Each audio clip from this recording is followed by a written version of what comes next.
My husband always hides a black handkerchief under my pillow every night. I never knew my husband was hiding a black handkerchief beneath my pillow every night while I slept. We were barely a week into our marriage. I thought I would be sleeping peacefully beside the man I loved, but instead, I found myself waking up in the middle of the night for no reason. Sometimes, he would wake too and whisper, "Sweetheart, why aren't you sleeping?" I always brushed it off. Maybe my body was just adjusting to married life. I never knew the man I called my forever was not the man he seemed to be. One night, I woke up restless. I walked to the sitting room, paced around for a while, then returned to bed. As I adjusted my pillow, I froze. I saw a black handkerchief. Fear shot through me. I tapped him. "Honey, honey." He started awake. "What is it?" I pointed at it. "Look at this." I changed the sheets myself, even the pillowcase. I never saw this. "How did it get here?" He looked surprised for a moment, then smiled faintly. "Oh, come on, darling. Maybe it slipped from the pillowcase. Why act so scared?" He laughed lightly and took it. I took a deep breath. He held my hands gently and said, "Stop worrying. Get some rest." I obeyed, but my mind was restless. Maybe he was right, maybe it came from the pillowcase. Still, some nights, I felt my pillow move, like something was being tucked beneath it. But it never occurred to me to check. Then one morning, he told me he had an urgent business trip and would be back in 2 days. I accepted, even though I knew I would miss him. That night, we spoke on the phone for hours. We laughed, we teased, and before drifting off I whispered, "Good night. I miss you." He replied softly, "Don't worry. I'll be back soon. I miss you more." I fell asleep smiling. But in the middle of the night, I woke up. At first, I thought I was just thirsty. I went to get a glass of water. When I returned and adjusted my pillow, my hand froze. The same black handkerchief was there, neatly kept. My heart skipped. This time, I picked it up. I told myself I would keep it and ask him in the morning. But the moment I held it in my hand, a knock echoed through the house. Soft at first, almost polite. Then louder. As if whoever was outside knew I was awake. I turned in shock, then glanced at the clock. It was exactly 1 a.m. I stood there, speechless, the black handkerchief I had taken from under my pillow still in my hands. The knock kept banging on the door, each one echoing in the quiet house. I dropped the handkerchief, still unsure of what to do. But as soon as it hit the bed, the knocking stopped. A strange instinct kicked in, and I touched the handkerchief again. The knock came louder, this time with urgency. I sighed. This was strange. The knock continued, but now it was softer, almost like someone was waiting, watching. I thought about calling my husband, but for some reason, I hesitated. Instead, I grabbed my phone and dialed Frank, my friend who lived not far from here. He picked up almost immediately. "Hey, hope all is well?" he asked.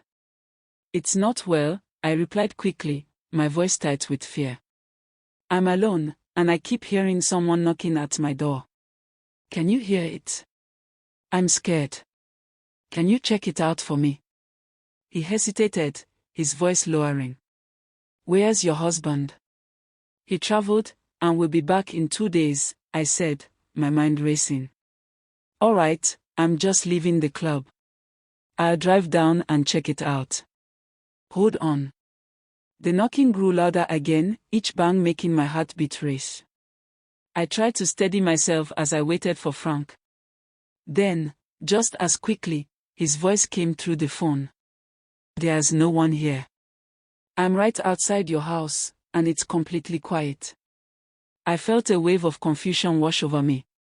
"What? No one outside?" I rushed to the door and opened it. Frank stood there, his brow furrowed. "Are you sure? You're hearing things." I'm serious, I said, still shaken. I'm not imagining it. I don't know what's going on. I explained everything to him, the handkerchief, the knocking, and the growing unease in the house. Please, I said, my voice low and desperate. Stay here tonight. He took a deep breath, glancing around the dimly lit room.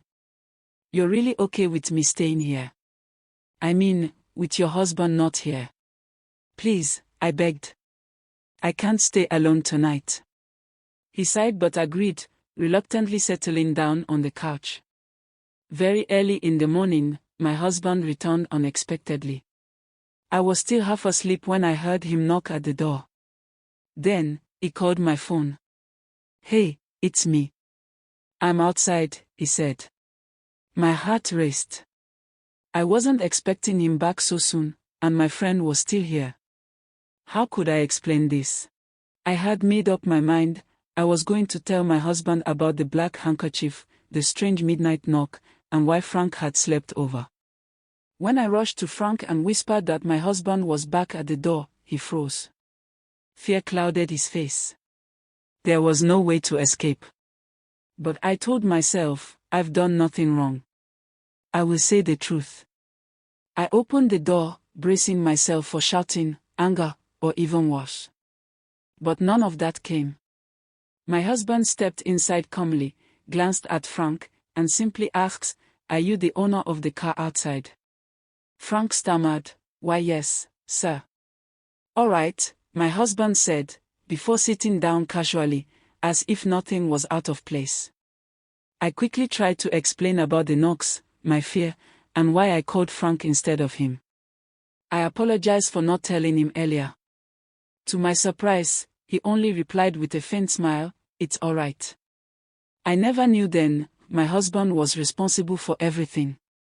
Frank excused himself. He looked tense, his body stiff, and left. Moments later, my phone buzzed with his text. Leave that house now. I don't trust your husband. His words pierced me deeper than the midnight knocks. I sat in silence, my heart pounding. Why would Frank say that? I couldn't resist. I left the house to meet him. Frank looked uneasy as I asked, Why don't you trust him? What do you mean by that text? He sighed. I can't explain fully, but something is just not right. That's why you've been so restless. A chill ran through me. Then he asked, Did you really make any findings before you got married? I lowered my eyes. Not really. He seemed like a good man, so I felt no need. Frank shook his head, worried. He began making phone calls, desperate to confirm his suspicions. Finally, one of his friends who knew my husband spoke words that nearly stopped my heartbeat. That man, he's been married to 5 women before. 3 lost their minds. Only 2 remain. He keeps moving from city to city, never settling. And many of us believe the black handkerchief he carries is tied to something dark, something secret, the reason he has no child. My legs trembled. My breath felt trapped. The black handkerchief. The sleepless nights. The strange knocks. Suddenly, everything made sense. I rushed home, not waiting for further confirmation. He wasn't there. Quickly, I packed a few things I could carry and left. From outside, I called him. So, you have another wife? I asked, my voice shaking. He stuttered, shocked. Who told you that? Is her name not Catherine? I pressed. There was silence, then a weak sigh. I'm sorry. Yes. But you're the one I regard as my true wife. I don't even love her. It's you I love. Tears burned my eyes. If you truly loved me, why didn't you tell me before now? He kept quiet. No wonder my mind was never at rest in that house. I've left you for good. I ended the call. He called back, but I never picked. That day, I learned a lesson. Sometimes a 5-minute inquiry can save you a lifetime of regret. Don't rush into marriage. Don't be blinded by sweet words or money. Do your own findings. Frank stood by me, helped me recover, and I started afresh in another town. Today, I'm happily married with children. The end.